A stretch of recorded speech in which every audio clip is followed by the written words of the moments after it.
Okay, kilaasiin irraa waa'ee volume analysis ilaalla. Volume analysis maal analyze nuuf godha? Haala bittaaf gurgurtaa yookaan immoo dhiibbaa gabaat irratti maal akka dhufuuf adeemu kan nutti argisiisu leading indicatorii kan ta'edha. Yookaan wantoonni actively market deeman tokkoffaan fundamentaalidha. Fundamentaalii keessatti immoo waan baay'eetu jira isa booda laal. Garuu as a technical view kan gabaa irratti dhiibbaa fiduuf dhiibuu danda'u volumeidha. So section ji'a kana keessa kan qabnu waa'ee volume analysis ilaalla. Volume analysis normally time based jedhama kan jala jiru kuni time based jedha kun kan jalatti ilaalaa jirru kun. So time based jechuun yeroo irratti kan hundaa'e yeroo murtaa'eef sana keessatti volume galee akka nutti mul'isu kun time based jedha. Bakka miibannaa as keessa indicator keessa seenee naafannu bakka natti immoo lakkoofsa isaa nutti mul'isa gatii isaa kan irratti argamu jechuudha. Volumein immoo asseetii hunduma irrattuu garaagarummaa qaba volumein. Kontiraan isaanii listi kan ittiin ta'e gold fi oil kan ittiin bitamu yookaan immoo bunni kan ittiin bitamu tokko miti hin beekna gatii isaa jechuudha.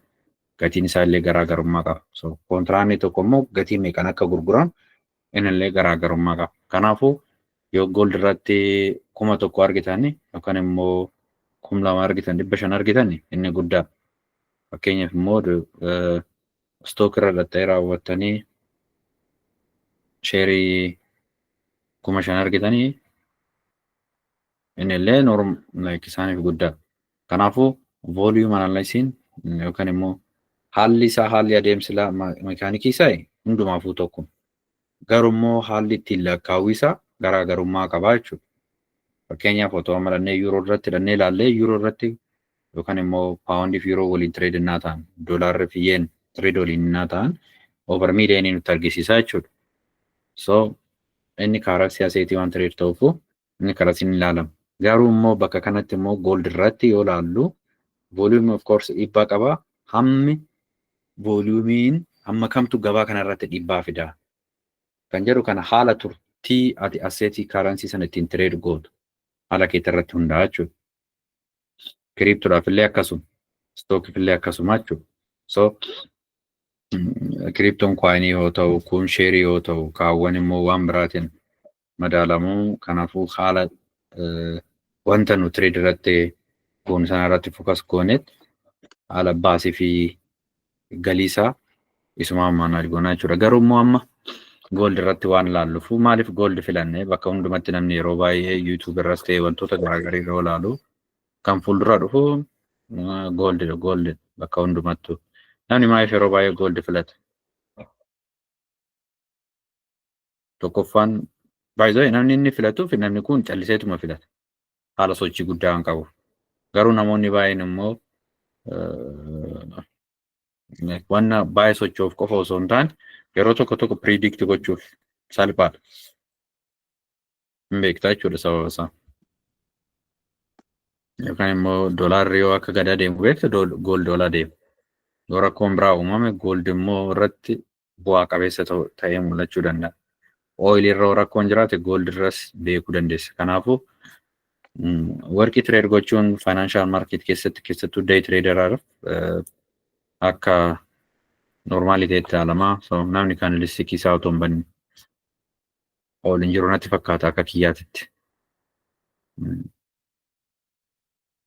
Okay. Torbeen kun kan keessa jirru guyyaa har'aa kana yeroo jalqabaatiif gold 3,000 tuqeera.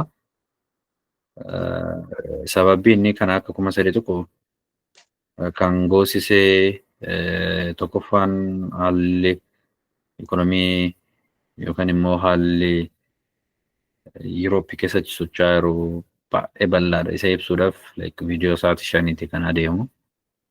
Waraanni kunis hin jira. Trade waarii kunillee hin jira karaa steetinii. So innumti akka yerootti ta'e garuu immoo pozishiniin jarri immoo asii qaban jiru. 3,000 irraa pozishinii isaanii gurgurtaadhaaf bakka kanatti karoora qabu. Kana jechuun jarri kun gurgurtaan naan jedhu hin beektu seellii mitii teessanii jiru jechuudha.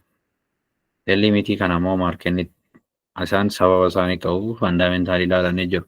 So CPI'n torbee guyyaa sadii dura itiin karraan here CPI natti fakkaate bahee ture. CPI'n immoo inni yoo ba'u strengthii doolaarra akka hin jabaanne godhe. Which means doolaarri akka cabu godhe jechuudha.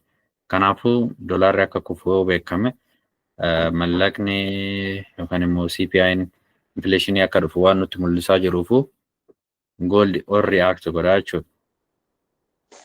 Then PPI'n illee akkas uume kaleessa I think dheengadda illee PPI'n illee mala akkasiitu. So wal qabatanii jarri kun ol dhufan jechuudha. Kan isaan jarri kun lameen immoo indikeeshinii infleeshinii irratti uumamu nuti argisu jechuudha. Imma wanti baay'een inflaayit maal jedhama. So infleeshinii akka dhufaa jiru nutti himaa jira jechuudha. Waa'ee fundamentaalii keessa just isinumatti mufana malee kilaasiin keenya waa'ee isaatii miti waa'ee vooliyuumiti torbee kanaa jechuudha. Vooliyuum teeknikaal analaayisii isuma keessatti maarkeen mekaanikii dudubbataa adeemna. Waan inni jedhu baay'ee isaa yoonaas akkanatti normaalii ta'uu danda'a garuu isin immoo irratti xiyyeeffadhaati hojjedhaadha jechuudha. Okay, akkamitti vooliyuumii kana immoo identify goonaa maayinis bu'aasaa practical ilaalaa adeemnaa jechuudha. Bu'aasaa maayinii theory osoo hin taane practical ilaalaa adeemna yeroo hundumaa. Okay.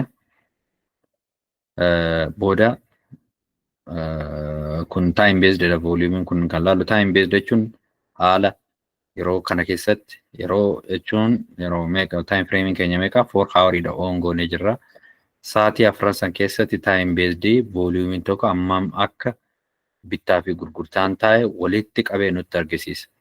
Maalin jedhe bittaaf gurgurtaa taa'e walitti qabee nutti argisiisa. Garuu bakka kanatti immoo seeliin hin baay'ata. Overii yoo seelte as keessatti bittaaf gurgurtaa ta'e not only buying garuu immoo kan nutti mul'isu more baay'itaa akka jiru kan nutti mul'isu greenidhaan. Garuu greenii keessattis gurgurtaan akka jiru bara. Gabaa kana keessatti for every buyer there is a seller. Kan bitu hundumaafuu kan gurguru jira. Kan gurguru hundumaa irraa immoo kan bitus jira.